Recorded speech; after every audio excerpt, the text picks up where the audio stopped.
Hello everybody, Dibz here, and welcome to the next episode of Overwatch Analysis. Today we're going to be looking at some Tracer gameplay. We're going to be playing on Hanamura, on defense as well as offense. And this is really interesting because I really enjoy talking about Tracer when you're playing on both offense and defense, because there's different styles that you can be playing, and there's a lot of different things that you need to be worrying about when you're playing on defense versus offense. So yeah, let's get down to it. We're going to be looking at someone named AlphaQ, who is currently in silver. Keep in mind that though this game is in silver, I do believe a lot of the things that we talked about can be applied in almost all ranked when it comes especially to game sense, mechanics. A lot of the stuff happens at all ranks. I'm going to be talking mostly about positioning as well as what you should be thinking about in the game, and you can be honestly be thinking about this kind of stuff whether you're in Masters or even in Diamond or Platinum and below. And actually, before we get into the analysis, I want to talk a little bit about OmniCoach. Now, if you guys haven't heard of OmniCoach before, it is a pretty interesting self-analysis tool that tells you a lot about the game that you just played. You just submit it to the engine, and it goes through all the kills and deaths with visuals on the screen. It tells you overall where you can improve on, and it gives you overall stats of the game that you submitted. Based on the gameplay itself, it provides tips at each moment focused on improvement in game sense, as well as any specific mechanics that it detects. With each detailed event, you can also track your personal performance with a graph at the end for personal use. I do believe this is a pretty good way for quick self-improvement, but as a supplement, as being self-critical and rewatching or having somebody else watch your gameplay is the best. Anyway, let's get on to the analysis of this VOD. Alright, so let's talk about the positioning of this first fight. So I kind of like this position because it allows you to see what's going on and who's passing through. Usually I like to hang out in the window or inside this room because people can sometimes pass up here. Usually widows like to hook up here, and widows will go directly into the room, and if they do, then you can just like one clip them. It's a little bit more safe as well if you're in the room, and you have a better way to escape if you see people coming in and out. Okay, it looks like you guys are up one. Their main DPS, one of their main DPS is down.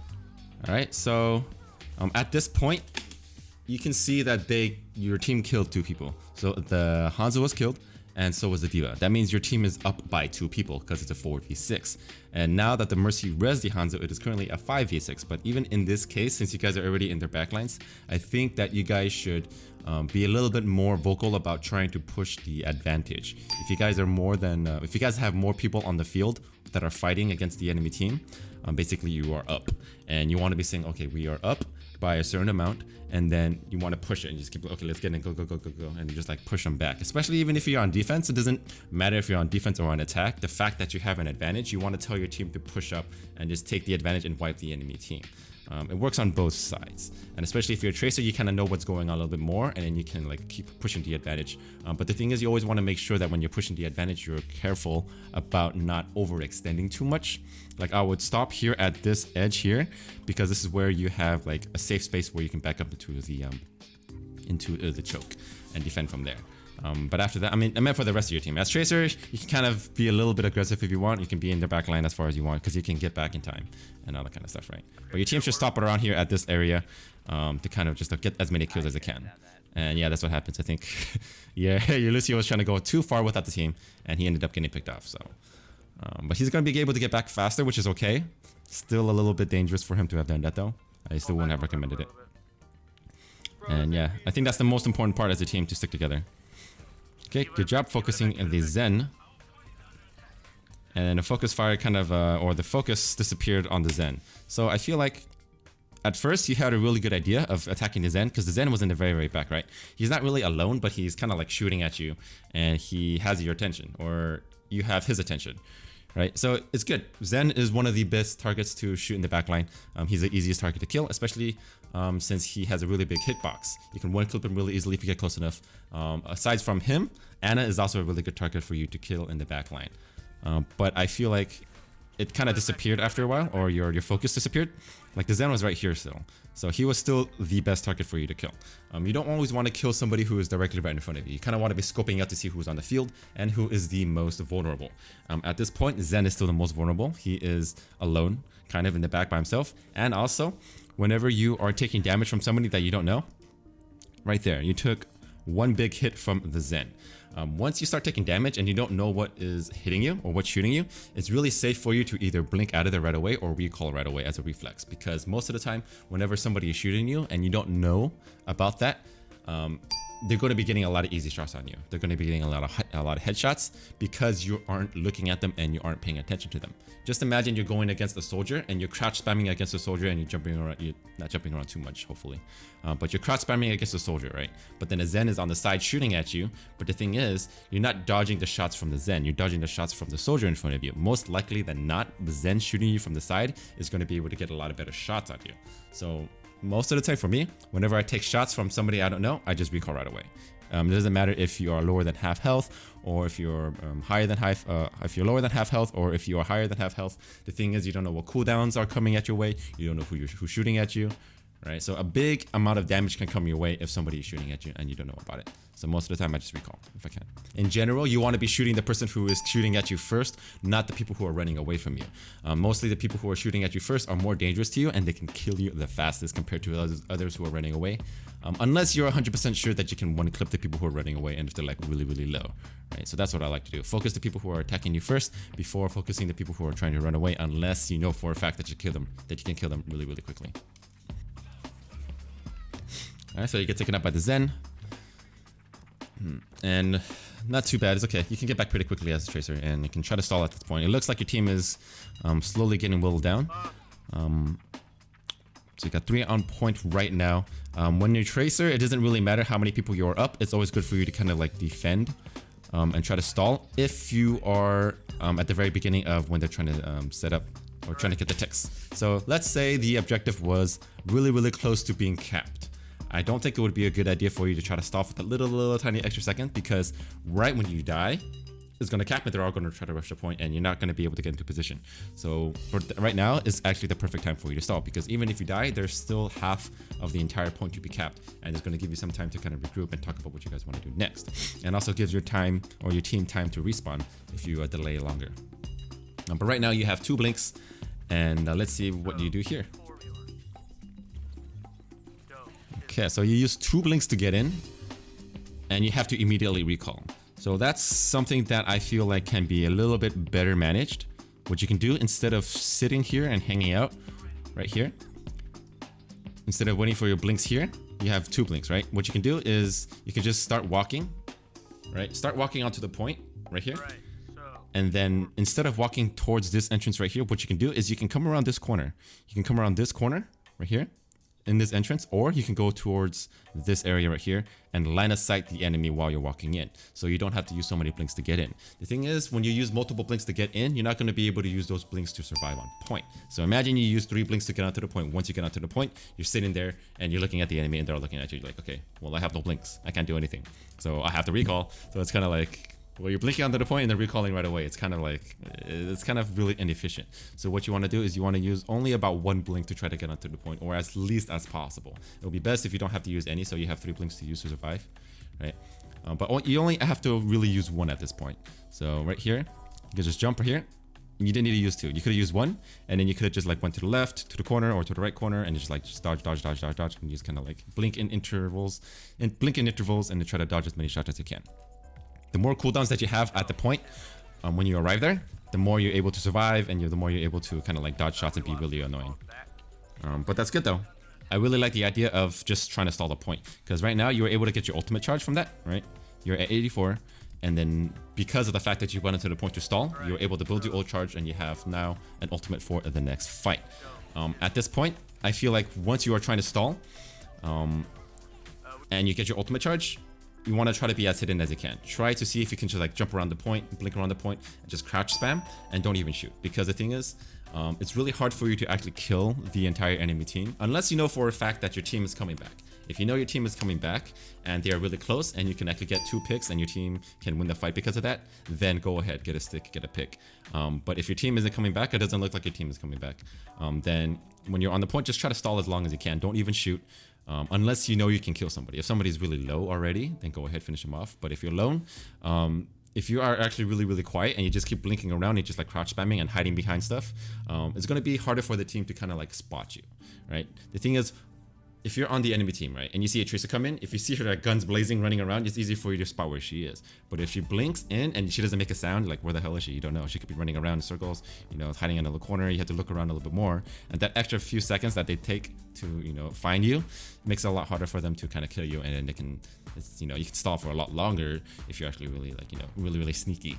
So when you have your ultimate charge and you don't plan on actually taking or retaking the point, then don't make any noise and don't shoot into their face unless you can kill somebody. That's what I like to do. Most of the time, I've actually done that before where I've stalled without making any noise, and I stalled for about an extra 10 to 15 seconds, and then my team was actually coming back. I didn't realize it, and then we actually ended up taking the point and winning the game. I was just like,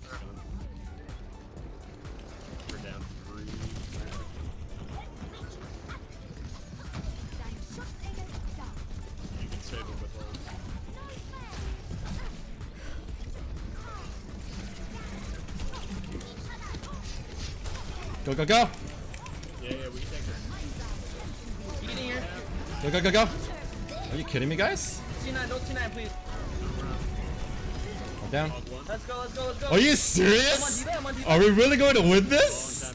Are we going to win this? Are we really? Yeah, we're gonna win this, boys. Let's go, man. Whoa!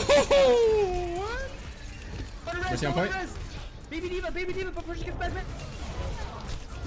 No!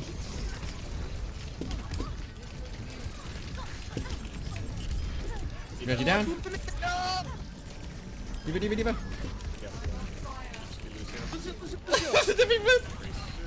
Does he what? Does he not? Woo! Let's go. Alright. Well. Oh, wait, we already pushed it. Like being quiet is actually really good sometimes, especially if it's an unwinnable fight. It allows you to stall for an extra moment or two, and it's really nice, I think. I really have a lot of trouble dealing with Hanzo's because of the one-shot capability. Okay, that's good though. You're able to kill him in 2 clips, which is usually what I like to do. If you don't kill him in 2 clips, I like to get out of there most of the time because the scatter will come up in time. Okay.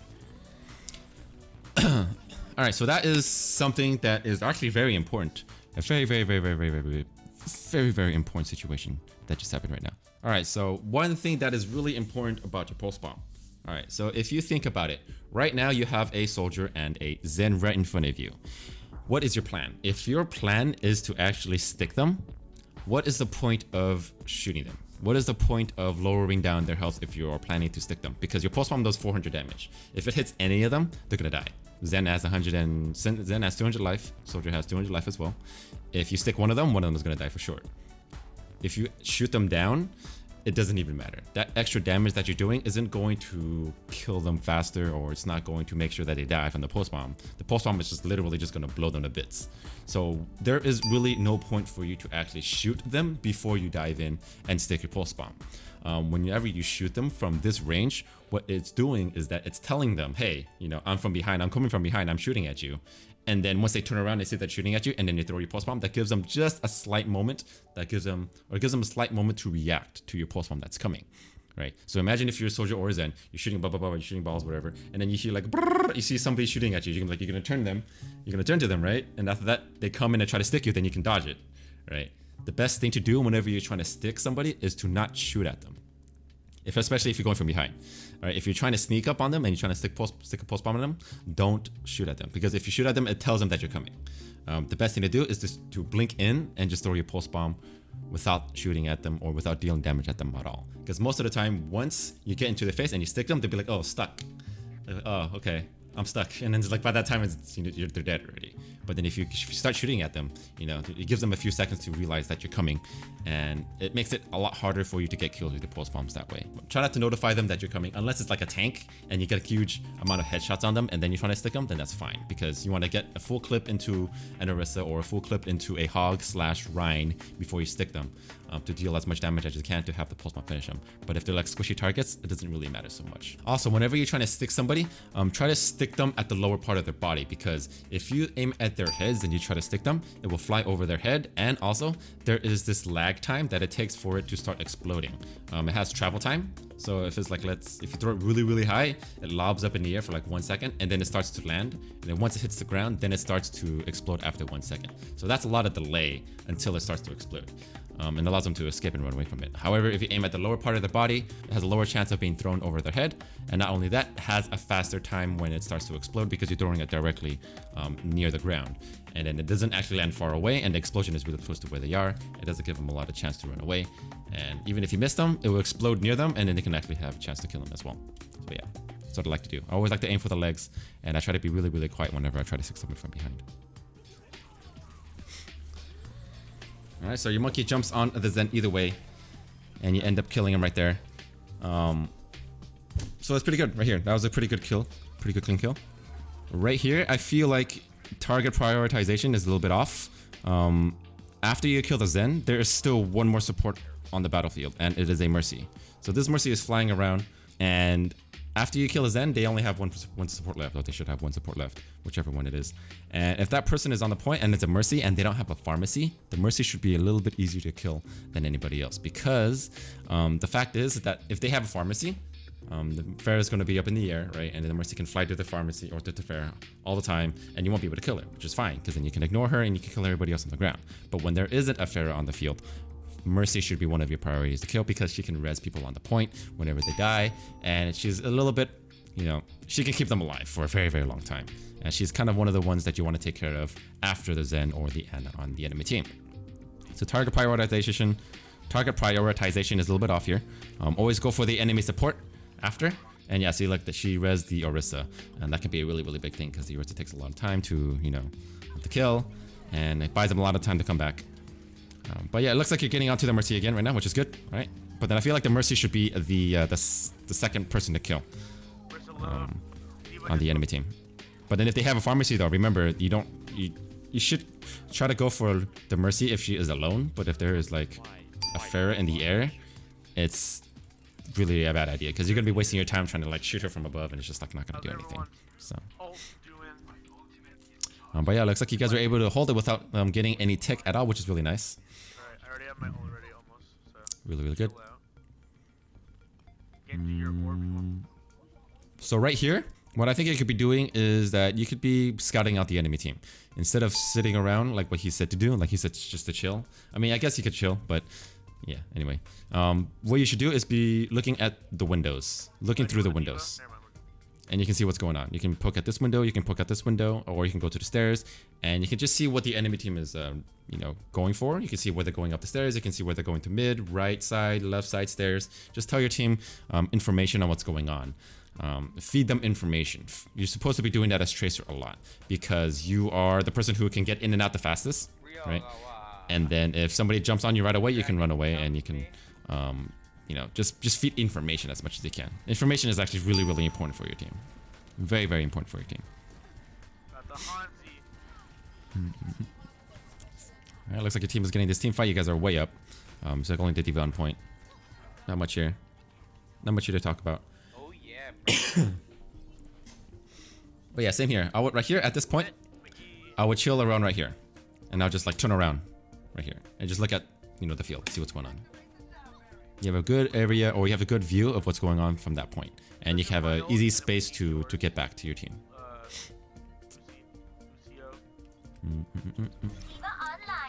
Found the way how to get up. And this place right here is alright as Tracer. The thing is, I would say it's okay, because it allows you to jump down onto the enemy team when they pass through the front. Allows you to get to the top left whenever they go if they go top left.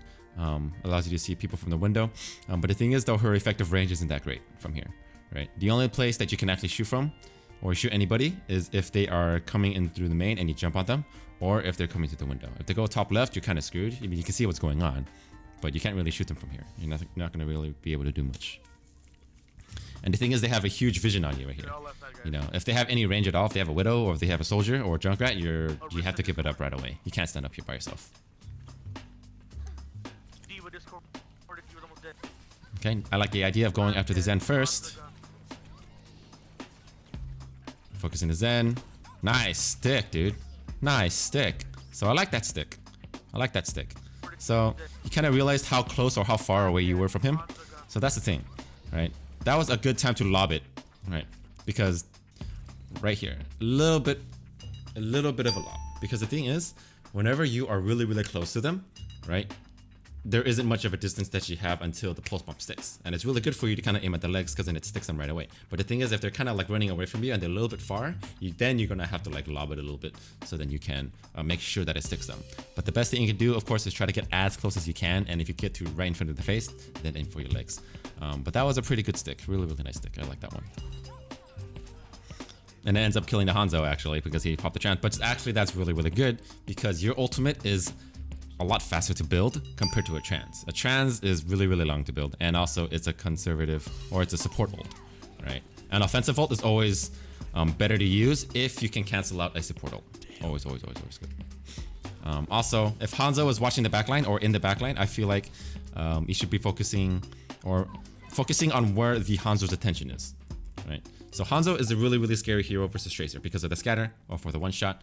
If he is in the backline or protecting the backline, you always want to make sure to see where his attention is. If he's facing forward and just like spamming front, go ahead and try to one clip him. But as soon as he turns around and looks at you, you got to make sure that you know that, or else he is just going to fire at you. And if you're not looking, you can't dodge it. You're going to end up just getting like one shot most of the time. Right there, you got his attention right there because you shot at him, right? And now he's turning around, he's looking at you, and boom, you get a headshot. So try to focus fire a little bit more. Whenever you start shooting at one target, just go for that target instead and try to kill that target. It's kind of the same thing that happened in the beginning when you were going against the Zen. You saw the Zen went to the corner, and then you just like lost sight of him, and it was like kind of out of your mind. You know, try to focus on one target at a time. Even if they get out of sight, stick on them, try to kill them, and try to chase them. But just don't tunnel vision on too much. Let's say there is a Mercy, you know, like the Mercy is low and she flies way high up in the ground and you can't reach her. You know, don't like tunnel vision, because if you tunnel vision, you try to go after her the entire time, you're gonna be wasting your time. But like within a reasonable situation where you can actually kill that target, focus fire your target as much as possible. It's really important for you to do so as Tracer. If you keep going and spreading out your damage, you're not gonna be able to kill anything. Also right there, I want to talk about your blink usage right here. So if you take a look at this fight, what's going on right here? So you are on the point. Right, so let's see how you can stall. So you're blinking, trying to get rid of the D.Va, which is good. Okay, and also again, you switch targets. You switch targets once again. The D.Va was really, really low at that point. Okay, so right there, I feel like a lot of your blinks, you blinked into an aggressive area rather than blinking into a safe area. So right here, you're on the Orisa, right? So right here, you blink backwards. You blink backwards into the D.Va that's in this area, as well as the Winston that is in this area, and you're actually making yourself closer to them rather than farther away from them. What you should have done is whenever you're trying to blink and survive, right here, right there, the Orisa is really, really low, and you know that you're being zapped from behind. You know there's D.Va on the point. What you can do is you can blink forward, blink forward behind the Orisa, and then turn around. If you blink behind the Orisa and you turn around, you'll be in that little tiny corner, and there's nobody there. There is nobody there in that corner, and you're completely safe. See, this complete area is free. There is nobody shooting you, and there's 3 tanks here. You do not want to be blinking backwards into a more dangerous area. What also happens is that if you blink behind them, you have a better shot on the Orisa, and once the Orisa is down, you have a safe space to blink backwards. You can blink back towards your spawn, you can blink back upstairs, you can go up there, and you can just recover a little bit, you can make them chase you, you can do whatever. Your team is already kind of on the point, and you don't necessarily always have to be on the point if your team is already on there. So whenever you're trying to evade, always try to be aware of wherever you're blinking and whether or not you're blinking back towards the enemy or blinking into a safe area. You always want to be blinking into a safe area so you can survive longer. Alright. Okay, as well as that recall. There's a lot of little things that are mechanics that you can do, or a spatial awareness, I would say. So this would have to be have to do with spatial awareness. Or what's going on and where you can run to and where you can hide. So whenever you recall, or right when you recalled right there, right here. So you heard the nerf this, right? So the D.Va ult is on point, right? So what you can do is instead of actually, right here, right? So right now you're on the high ground. You're actually able to jump up there and you can stand there. So instead of driving, like trying to get back onto the point right away, what can you do here, right? I don't know if you were trying to get behind the shield or if you were trying to, I guess it looks like you were trying to use the shield from behind, right? And to dodge. the Diva Bomb. But what you can do is you recalled, right? Whenever you recalled, you're actually on the high ground, and you can use the wall to actually block the Diva Bomb. You can just walk backwards, you're on the high ground, walk backwards, use the little wall, stand behind it, wait for it to explode. Once it explodes, get back onto the point, and just start from there. So I would say just try to kind of get your whereabouts and figure out exactly where you are and what you can use to your advantage to like hide from damage and poke out in and out. That's how you really survive a lot longer as Tracer. Like let's say there is like a visor coming in, right? What can you do at this point? If there's a visor, let's say this is a visor on high ground, you're not going to try to blink onto the point, right? You're going to try to use this wall on the left side to kind of dodge all the damage, and then once it's over, then jump back onto the point. The same thing as the Diva Bomb. Use the wall to block the damage and then get back onto the point. Instead of trying to get onto, always sticking onto the point. You don't always have to be on the point 100% of the time. Right? Sometimes you can get on the point, get off the point, get off, get on, get off, get on, get off, get on. That works. That's a way to stall too, because right when you get off the point, it doesn't start to go down after maybe like a second. Right? So you can always just get back on, off and on and off and on, and that works too. Don't always have to be on the point 100% of the time. Nice bomb. Would have been better definitely to aim at the, you know, to get the stick.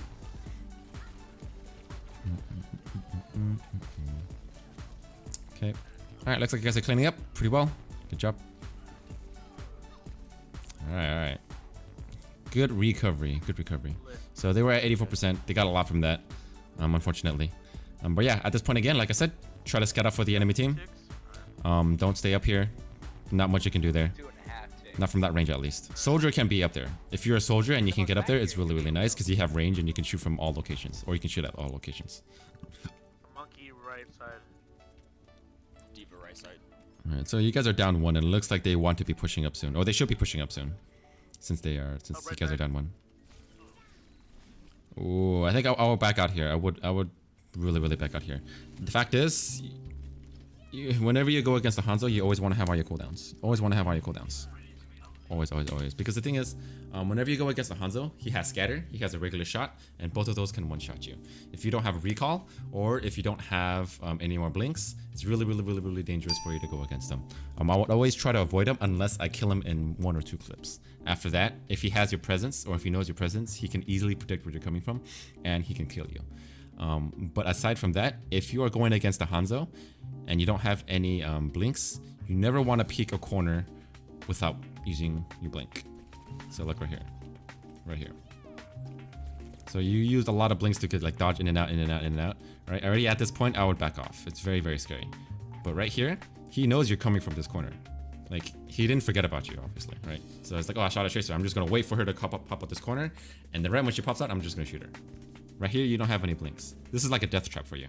So he's looking at you right now. Greetings. And you're lucky that there was a Diva there to eat the arrow. Because if the Diva wasn't there, right, she would have shot the arrow into your face and you would have died. So never peek a corner against a sniper without using a blink to get across that gap. So what I like to do is whenever I know that I'm chasing somebody and they back off to a corner and you're trying to chase them, they are setting up for a shot, 100%. They are always going to be setting up for a shot. It could be a scatter, it could be a regular arrow, or it could be a widow shot, or whatever it is. But they know you're coming from there. What you want to do is you want to blink across the gap so that you're not predictable. You know what I mean? So what I would do is right here. But the thing is, you didn't have any blinks. So if you had no blinks, I would wait. At this point, I would wait until I have a blink. And then at this point, right here, instead of poking out a little bit too far, what I would do is I would blink at this point. It's hard to, it kind of like right here. Okay. So right here, I would sit here and then blink across. So then whenever you blink across, you will end up near the middle part or at the other edge of the stairs, right? So instead of him waiting for you to come out there, what he sees is that he sees you come out and he sees you blink across, and then he has to at least flick to, you know, change there instead of just like getting a perfect shot at that angle. It's really important to do that, especially against snipers, or else you're gonna get headshot every single time whenever you go against people who will get better, whenever you get better snipers. And yeah, but in general, I would try to stay away from Hanzo that close. especially if you don't have any cooldowns. It's also the same thing for Zens. You know, whenever you have a Zen Discord orb on you and they see you across behind a wall, that's what you want to do. If you have your Zen orb and you just peek out really, really slowly, they're going to time it correctly so that whenever you come out, you're going to die. So what you want to do is you want to blink across that gap, so then whenever, you know, you come out, you're poking, you're at a different angle and they don't kill you right away. Okay. Alright, so right there, I think what you were trying to do was to bomb a baby diva as she came out of the mech, right? If you didn't know, the amount of time that it takes for a baby diva to come out of her mech is the exact same time as it takes for your bomb to start exploding as soon as it connects, which is 1 second.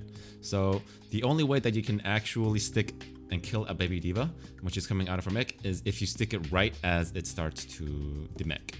Because right when you kill right when the mech reaches 0, it starts to self-destruct or it starts to like break down, and that's 1 second. If you stick it too late, she's going to be ejected out of the mech already, and she can run around and she can get away from it. So the best time to do it is like right as it starts to shut down, right? So at this point, the time would be right here, right there. You hear the boom, right? Once you hear the boom, that's the bomb has to be on the mech when that happens, right? Or basically right after. Right now, it's already too late at this point, and you haven't even thrown your bomb yet. So right now, it's way late right now. You know, so it basically has to be right on time as the mech starts to get destroyed if you want to kill the mech or kill the baby diva as she comes out. So it takes a little bit of prediction or reflex, right? What I like to do is I kind of like to predict it. Like if she gets really, really, really low, I'm like, okay, I'm going to kill her at the end of this clip. And at the end of this clip, it's going to start exploding, and that's when I'm going to throw the bomb. It's really hard to do it reflexively because of how much of a small window you have to actually make it work. But if you can predict when it's going to come out and then get right on top of it and then just blow it up with your bomb, then you can get it every single time. But that was really, really late. Really, really late there.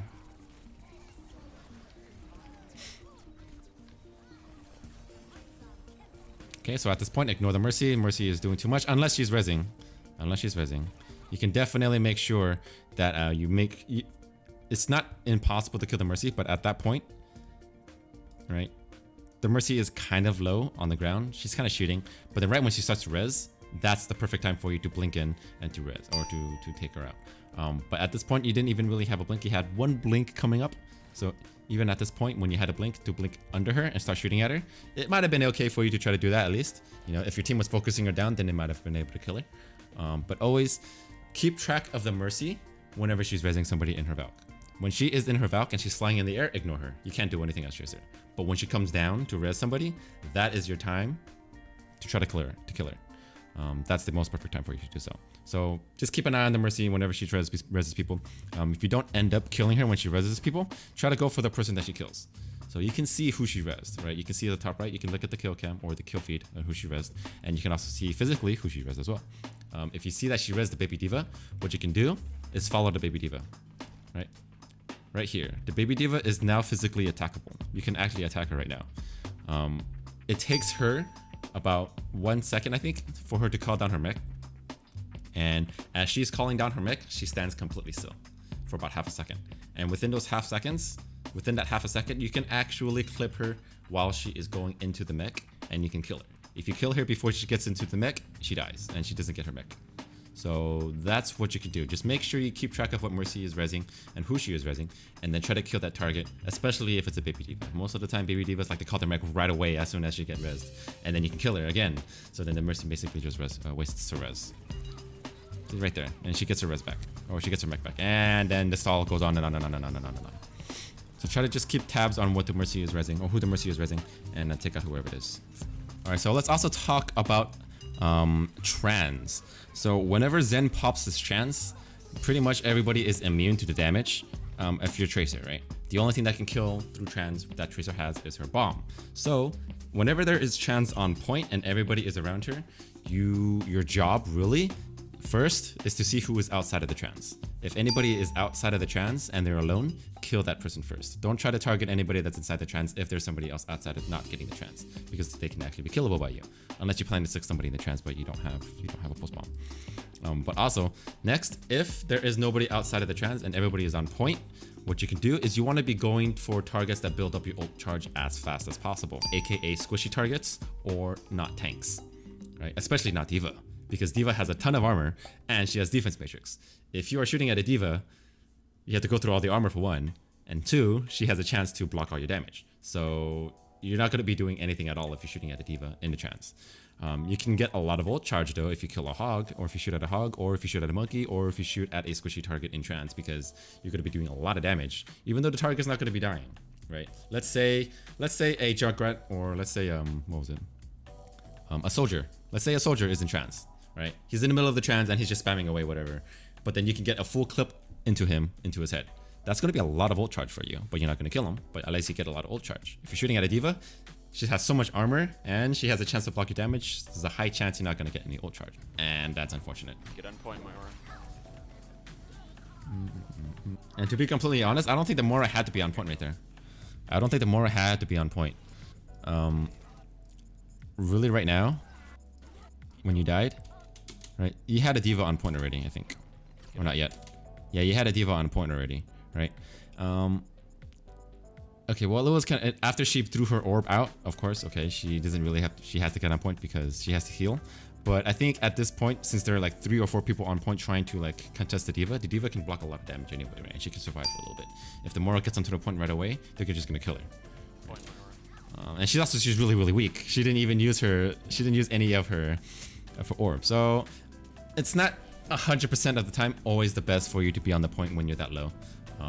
Always just keep in mind, you know, just because they're capping the point doesn't mean that everybody has to be on point. You can just like stagger and try to draw out the time. That's another strategy too. When you're telling him to get on the point when he's really weak, then he's basically just throwing his life away for no reason. He could have used the orb a little bit to heal himself, and then once he gets full health, fade in, and then he can start healing and survive a little bit longer. So I would say think a little bit before, you know, about the situation before telling somebody, you know, or do this or get on the point or just, you know, fight. It's not always the best idea to fight at that moment. You have to think about what's going on a little bit before you tell people what to do, in my opinion. Yeah, I'm dead. I can't do anything about it. Yeah, it's unfortunate. Because then now, think about it. The D.Va would have died just as fast. And right now, if the Mora used the healing orb, she would have been alive. And she can fade in right now, and she would now be on the point and surviving. And then she would still be like running around, and you would have gotten a little bit more time, especially with the Lucio on point. I think a Lucio and a Mora both on point can keep each other for a very long time. So be very careful when talking about telling people to get onto the point or to do things if you're not 100% sure of whether or not it's correct, in my opinion. Most of the time, yeah, that's what I would like to say. That's all I can say. That's all I can say, to be honest. Because it would have been a lot better for her to not actually be on the point at that point. All right, so you're on attack. Let's see how you do on attack. Most of the time it's going to be really choky. It's going to be a lot of spam. Okay, you got a Junkrat. That's not good. Not very good at all. Okay. So, not a bad place to go through. It depends on what you see at the front. Right? It really depends on what you see at the front. But I think most of the time for me, I like to go towards the top window because there's usually not that much spam there. And also you can get towards the back line very easily. You can get onto the point very quickly. Usually it depends on what level it is. Like I said, at all different levels, let's say like Masters, GM, or Platinum, or whatever, or Silver, Bronze, people hold at different places and people spam in different areas. Which is why for me, most of the time in this choke, there's a lot of Junkrat spam, there's a lot of Roadhog spam, there's a lot of Orisa spam, and it's really dangerous to go in through the front because there's also usually a Symmetra turret or trap in the next room, right? So it's like a death trap to go towards the front, depending on what the enemy team is playing. So I think once you get a little bit higher, try not to make this a habit to go to the front, but I'm assuming that you went through the front because you saw the Junkrat spam towards the top window, so that's good. But it's still dangerous, I think, but just be very careful when you're going through here and try to, yeah, so that's all I can say. That's all I can say. I think when you get higher, people are going to be holding the front a little bit more and you're not going to be able to do this. But that's good though. You're going onto the high ground. It's actually really good for you now because the Junkrat's the Junkrat's up here for some reason. You shouldn't be up here because if you have an enemy Widow on it, if you have a Widow on attack, you just boop, she's dead. But this is good then. Yeah, you can get to the high ground. Perfect for you. Good for you. Getting on top, able to kill him. Also, once you get a pick on the Junkrat and you are sitting up in this high ground, what do you think your best situation or your next move should be? While you are telling your team to get onto the point, what you should be doing is two things. There's two things that you could be doing. You can either A, farm ult charge from up here on the tanks, or you could be onto the point trying to get the healers on the point. Because right now, where are the support? There is a support Mercy all the way up here, right? And she's being watched by the Roadhog. But there is another person on the point, and that's the Zen, right? You see the Zen ball right there. You see these Zen balls? They're coming out from the point. So after killing this, right there, right? But right there, there is a Zen ball being thrown this way. There's a Zen ball being thrown this way. There's another Zen ball being thrown that way. So if you can actually see where the Zen balls are coming from, right? You know where the Zen is. The Zen is really alone in the back line. So A, you can farm ult charge on the tanks, or B, your next line of sight should be the supports. Always go for the supports whenever you can in the back line, especially if they are down one. Right? If they're down one, that means their backline isn't being watched as much, and you have an advantage already, and you'll have a better time trying to go for the support and killing them, and you have a higher chance of doing so. So always go for the support whenever you can, especially if they're alone, and especially if it's Zen. Zen is alone; he's an easy target to kill. All right, so your team should be pushing up forward right now. So you should tell your team. You should be telling your team right now. So when your team is, let's change that. Okay, so whenever your team is up one, you should be telling them, be like, "Hey, the Junkrat's down. That's the main DPS. Push, push, push, push, push." That's what you should say. Right. If your team isn't doing anything, because right there I saw that they were just like at the front line, just like whatever, just doing like, just dancing, right? So if they're not doing anything, just tell them, hey, you know, push up, we gotta kill, go, go, go. And then that'll be like, okay, then they're gonna go to push. Sometimes they need people to tell them what to do if they're not 100% sure of what's going on. You know, don't be afraid to be the person to be like telling them what to do. The main tank doesn't always have to say what to do, but if you feed them information and you tell them, it might give them the extra push they need to kind of just like push onto the point, which is always good.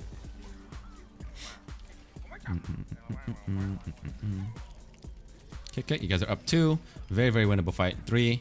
Okay, so you should actually... Nice, nice. Monkey Discord. I like how I said nice, nice. Alright, so let's take a look at that. What happened? What happened? So you're on the point. Very, very weak. You had 53 health. Going against the soldier. You're trying to dodge a shot. So, where are the health packs on this map? There isn't a health pack to the left side. There isn't a health pack on the left side. Even if you blink towards that way, you would still be in a very dangerous situation. There's a health pack behind the soldier. And also there is a health pack at the top of the stairs on the left alley. So when you go up the stairs, you can go towards the left for a mini, or you can go towards the right to the house for a mega. So what's your best plan of action to blink? Best plan of action to blink is backwards. Or up the stairs at least. Because there's health packs there. You always want to be aware of where the health packs are, and you want to be playing as close as you can to them, and you want to escape to them. Even if you didn't blink off the map onto the left side and you survived, it's still a very dangerous situation because you don't have recall and there's no health packs there. So always just keep in mind that you want to be playing around health packs. You want to try to get to them as close as possible and blink towards them. Use them as your way of escape rather than any other area. Alright, so it looks like you guys are just gonna be pushing up. Yeah, it looks like you guys end up taking it, which is good. Okay, what happened there? Well, I feel like you could have just looked up and see where he went, right? He was upwards, so just look up. Right, track him, see where he's going. You can get a few shots off, you can get a clip or two while he's in the air, instead of this. I'm sorry. I'm sorry. Oh god, I'm just a little confused why you didn't look up. You can easily just track him. Just move up, so look up, see where he goes, and you can get a few clips, and you can, yeah, just see where he goes, and you won't lose him, and you can kill him. And also, if you didn't know, you can jump up here if you want to. If you want to, you can jump on this rock where the Lucio's body is. You can jump on here, and then you can jump this little ledge. You can actually make that. It'll be easier if you jump and then you blink at the very end of the jump to help you get up top. But that, yeah, you can actually make that window. Alright, so going up high ground. You guys are down 1. You guys are down a support actually, which is not good at all. Your team shouldn't be really pushing up. And you shouldn't be here with the Junkrat. If you know there's a Junkrat here, I would not be up here with him. It's very dangerous for you because you can just spam and you can get lucky shots on you. What I would do is I would go towards the window. I would go towards the left window. Right? There's 4 entrances in here that you can go. You can go top right, which is where you are now. You can go towards mid. Mid is the lower ground onto the point. Next one is the window. Top left, the rock, what I just talked about. You can jump onto the rock and you can get onto the window. And the 4th one is flanking all the way onto the left side. You can go towards any of the 3 of them if there's a Junkrat, right? Wherever the Junkrat is, don't go there. So if the Junkrat is watching window, don't go window. Don't go main as well because Junkrat can watch main too. You can go left or you can go stairs. But if Junkrat is watching stairs, go left or mid or window. Just don't be where the Junkrat is, especially if he is spamming down an area. You're gonna die. You're not gonna be able to get through. You can't really do anything. You're kind of screwed as Tracer. Like look at it right now. You're not doing anything. You're not shooting. You're not dealing damage. You're not poking. You can't poke. You can't do anything. It's really dangerous to be up here. But you still ended up getting a stick. But I feel like that was really dangerous. Very dangerous. You guys were also already down 1. The fact that you guys were already down 1 means that even if you kill this guy, you're going to be even at best. And it's not going to be really, really worth it. Right? You always want to be using your pulse bomb to make it a winnable fight. Basically, put it at advantage yourself. You know. So if you are a 6v6, that's when you want to use the ult to kill people and make it a 5 or 6v5. Right? So you always want to make it to put yourself at an advantage. Unless you know that you can get like a double kill off of it and then put yourself at advantage to make it a 5v4, then sure. But right now, if you kill this Ryan, then it's like a 5v5 still, and your team is going to be even. And what happens if you end up losing that fight? Well, it's kind of like it's by chance, or whoever just plays better, you know. So it's better to just use it whenever you're trying to make it so that you guys are up. But also, whenever you're trying to stick a Ryan, the best thing you can do is to blink up, and then make sure that you are able to blink right into his face, right? You also did this correctly. You did stick him. Oh, actually, so you actually ended up sticking him when his shield was down. But what you can do, right here, is make it so that right when you blink, and you blink right on top of him. Make sure you blink right on top of him. Once you blink right on top of him, you are past the shield, and that's when you can stick him. You don't ever want to stick a Ryan if you are at a certain distance from him, where by any chance, if he just holds his right click up, he can block your pulse bomb. Because if you are super close, if you're this close, let's say you're this close, this would be the perfect time for you to stick him because he can't block it, even if he has a shield up. Right here, this is a bad time for you to stick a Ryan because if you try to toss it, right, he can just all of a sudden put his shield up and he can block it. But you did get a little bit closer, which is good. This is a little bit closer. Not entirely sure if you could have blocked it, but that was decent, not too bad. But right now, also, you guys are down. The Mercy rezzed, and you guys are down a tire. There's no point for you to be on the point right now. There's no point. You guys are down 1. You guys are still down a Lucio, and they just rezzed Ryan. So your team is all the way up there, and there isn't much that you can do on the point against. You can kill the Mercy, but you're at 59 health. I will just kind of back up, get some health, and then just come back onto the point and try to 1v1 her and finish her when you're at full health. I'll be back. And what you can also do is you can use. Okay, you can't use the mini because then the Junkrat's there. But yeah, your entire team was at the high ground, and you were just kind of out of position. You were on the point, sure, but then the Mercy was contesting, and you guys couldn't really do much about that. So this is why I feel like even when the Lucio was down at the very, very beginning, you guys should have just all backed up and regrouped until you got like a full 6v6. That would have been the best. Yeah, cause like, I'm down. Alright, well, I have my own Junkrat really doesn't like me. Okay, not entirely sure what you're doing here. Okay, so you're going through the main, just waiting to see if they're gone. To get him off the point. Going now. Alright, so you have a soldier on point. He's the only one. You can see if you can take him out. So he has no rockets. So you don't actually have to blink right there or recall. So right here. Boom. You saw that he used his rockets. Rockets are the most dangerous thing against you as soldier. If they hit you, you have to recall or else you will die instantly. Right? But he missed it and you didn't take any damage from it. What you can do is you can blink right into in front of his face and then just spam him as much as you can and just kill him. It's kind of like a McCree.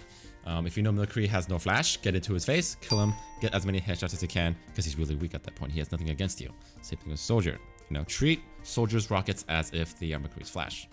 Once they're down, get in front of his face. Because right there, you still have 93 health. You still have 93 health. Right? Right there. He is less than half. And you have more life than he does. What you can do is instead of recalling, you can blink behind him, melee, and then just continue to just blink around and just like shoot them. And then when you're like really, really low, maybe like at around maybe 50, 40 health, then you can recall to get more health back. And then by that time, he either is dead or he has to put down his healing pad. Right? And when he puts on his healing pad, then you should just recall and just get back. And then at least wait for that to be done and then come back.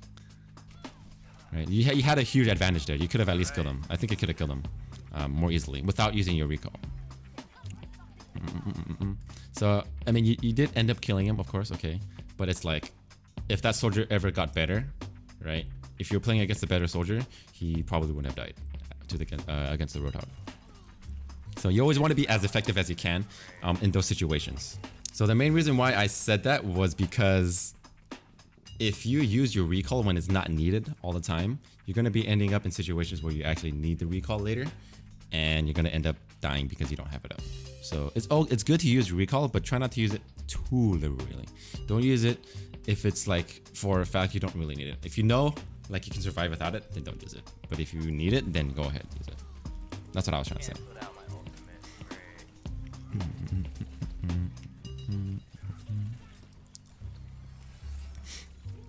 Alright, so blinking onto the point, just distracting him, being as distracting as much as possible.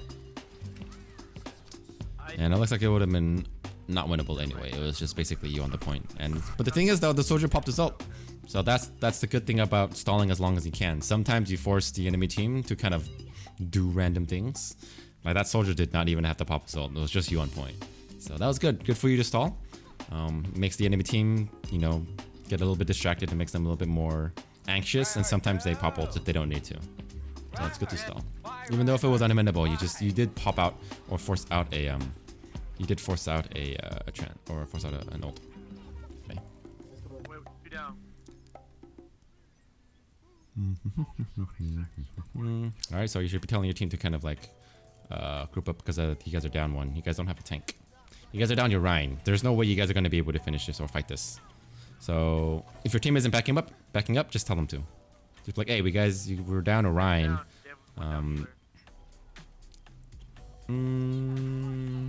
Oh, you guys are still down. There's 3 on point, and there's 2 of you here, and they have Swan advantage, and you don't have a shield. I still don't think this is winnable.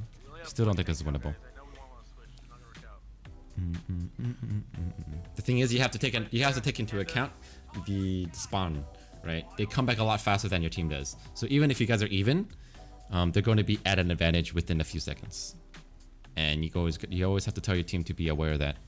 And then just tell your team to group up, get a full regroup. Like, hey, like everybody back up. Let's meet here, get a full 6, and then we can push in after that. You're getting outplayed. Can you go fair, please? Thank you.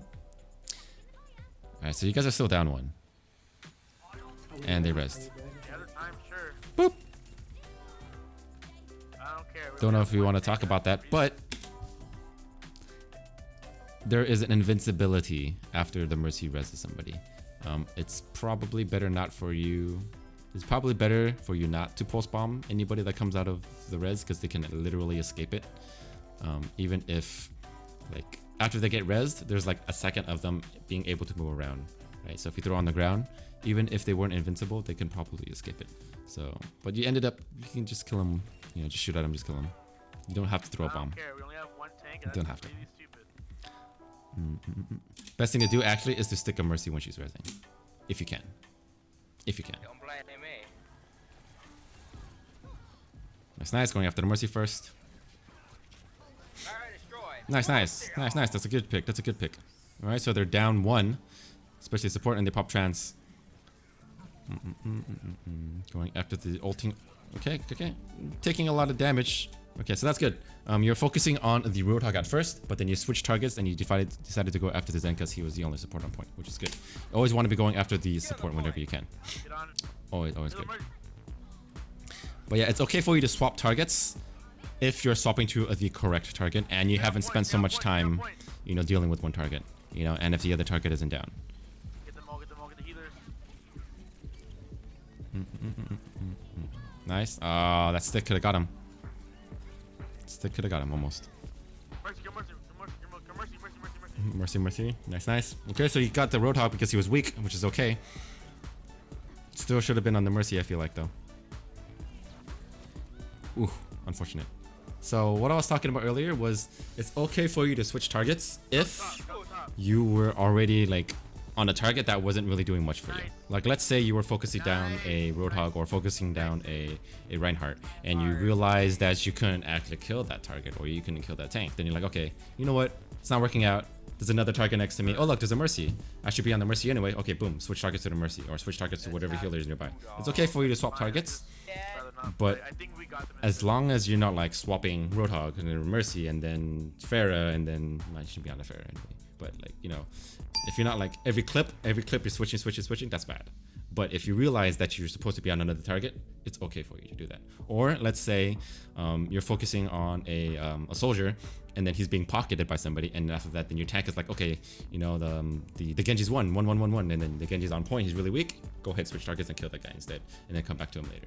So it's okay for you to swap targets, but like as long as you realize that it's more beneficial for you to swap, you know, because sometimes some targets aren't killable, and it's better sometimes for you to swap targets whenever you can, especially if your team is focusing them, and that's the best time for you to swap targets.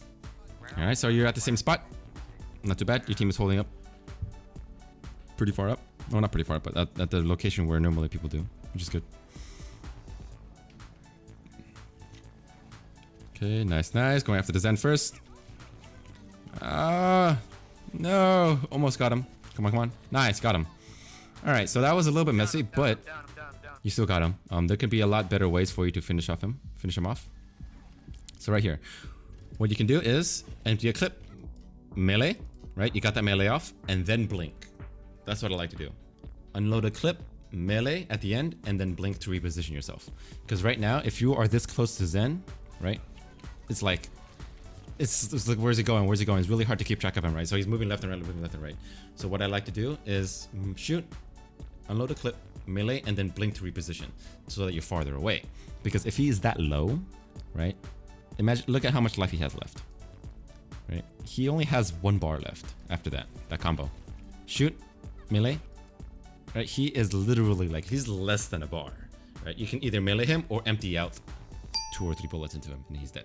So if you blink, let's say you blink back towards the health pack, you can take the health pack, and also you add a certain range where you can actually shoot him at a reasonable rate, right?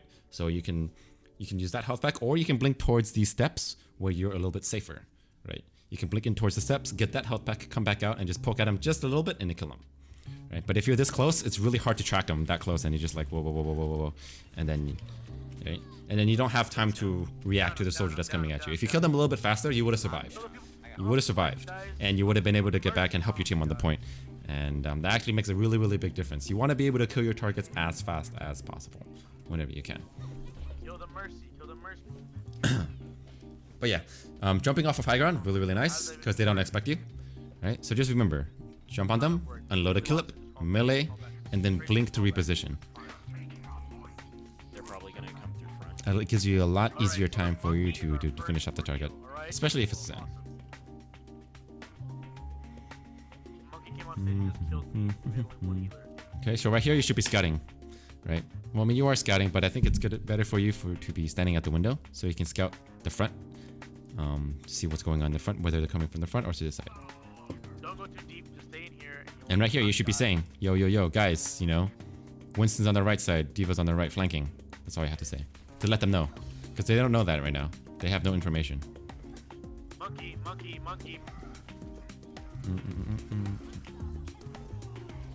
getting focused out way too quickly with Zenyatta. Nice. Okay, got one down. Didn't need a recall there. You didn't need a recall there. You're at 150 health. Or 134. Very, very, very, very high. I think you were just panicking a little bit. The Mercy, guys. The Mercy is really the reason why we're not winning. Ooh. So that mistake actually made it so then you couldn't pop your pulse bomb. If you got your ultimate before that, right? If you had your recall still, right? If you shot, and you recalled now, if you recalled now when you were at 91, minus 16, so you would be like at around 70, 75, right? You'd be back at full health. And then you would be able to go to ult charge to the next clip, Mercy, guys, the mercy. and then you would be able to stick somebody on the point, which is really nice. So this goes to show you that every little mistake that you make adds up. When you play Tracer, each mistake is very, very big in the long run. So you always want to make sure that you keep your cooldowns as long as you can, unless it's absolutely necessary. These little small moments that make it so that you don't pop your pulse bomb can change the game. It's a very, very, very big thing. So try to practice, try to make it not so much of a habit to just randomly just recall, and try to make it so that you also use your recall at the right moments, and not too much, not too little. There's always like a fine line in between that you kind of have to figure out. But of course, you just play a little bit more, you figure it out. Mercy is really the reason yeah. why we're not winning.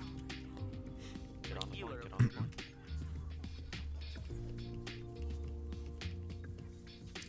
point. Monkey's just chilling there, going diva, not bad to swap. The mercy, the mercy. Can someone... You could also pop your bomb right there too. Before earlier, you had a perfect moment to stick the Zen and also the mercy Can someone... when you're going on to the point right here. Someone... But I think you were also being distracted by the person talking in the background. I wouldn't say that he was saying anything useful. He was just like saying mercy, mercy, mercy, mercy, mercy, mercy. And it was actually kind of annoying me a little bit too, and I'm not even playing the game, right? But what you can do is the mercy is right there, right in front of you, onto the right. The Zen is right in front of you, right here. You can stick either one of them, right? Like I said, just don't shoot at them and just run up to them and just stick them. Probably the best targets for you to stick at the very beginning of a fight, especially.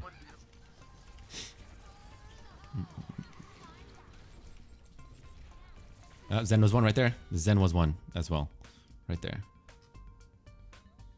Not too sure if you saw that, but your pulse bomb actually hit somebody really and got them really, really weak. Right there. Boom. Right? You brought the Zen to 1 bar. So I would say this is like tunnel visioning again. You're tunnel visioning the mercy because the guy was saying mercy, mercy, mercy. Yeah, I would say try not to, if the person isn't really saying anything completely useful, it's okay for you to try to block them or to mute them. Because this guy, I think that might have distracted you from noticing the fact that the Zen was 1, right? The Zen was literally 1 bar. And if you empty out whatever clip that you emptied out into the mercy, you probably would have been able to kill the Zen. Given the fact you wouldn't have won the fight, it still would have, okay, yeah, it would have stopped that. It would have stopped the trans, at least. And it would have at least, it would have at least got you the kill to make it a little bit easier, and you don't know what could have happened. Maybe if you got the Zen, maybe he wouldn't have trans, maybe somebody else would have died. A lot of the stuff could have happened. But I would say the moral of that, if somebody isn't saying anything useful, Time we can do that. then just mute them. Like, he was kind of causing the entire team to become unfocused, I think. I think he was becoming a little bit kind of like that nagging thing in the back of your mind, you know what I mean? So, yeah. Whenever Monkey hops in, just go with him. All right. Lucky you were able to make it past here, but I'm assuming that the Junkrat is on high ground again. Yep. Same time as always, or same location. But it looks like he's backing up here. Why did I do that?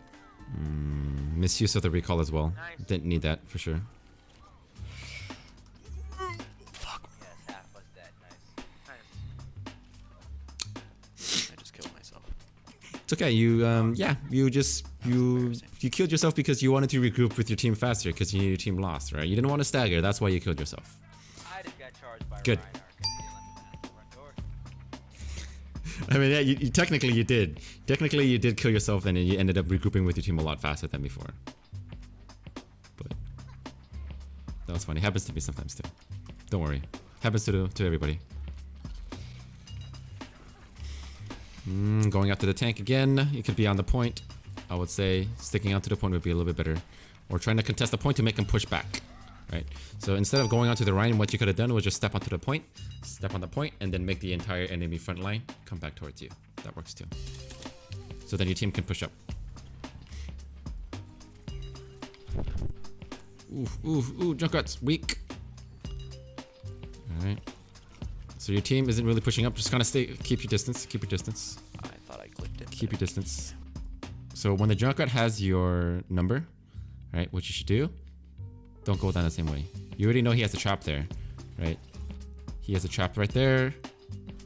He has grenade spamming to this area. Just get out of there. Don't even try. Don't even try to be here. Don't try to contest them because you're gonna end up dying.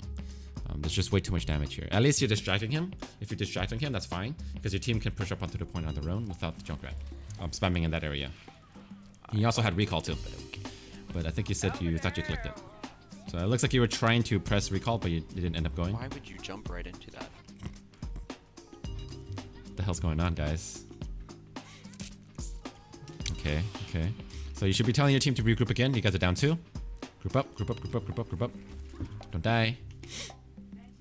So you get a full 6 to fight. Don't know what your Junkrat is still doing on point, but he ends up getting blown away. Interesting stick. I don't know how that went through and got the Rhine. That's still kind of weird. He turned. I don't know if he let go. He might have let go at the very end. I'm not too sure though.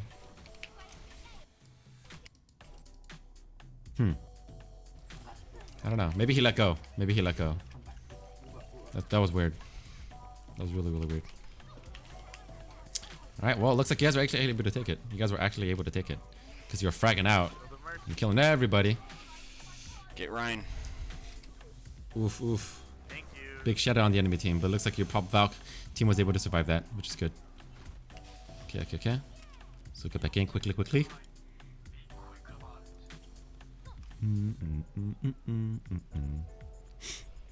Alright. Alright, so the diva is coming in. Don't know why she's coming in to try to stall, because it's already overtime. It's not like you're getting more time. Yeah, they shouldn't be up here. They shouldn't be. They're staggering themselves. Charge the second point. That's good. That's good that you're telling your team to charge the second point. What?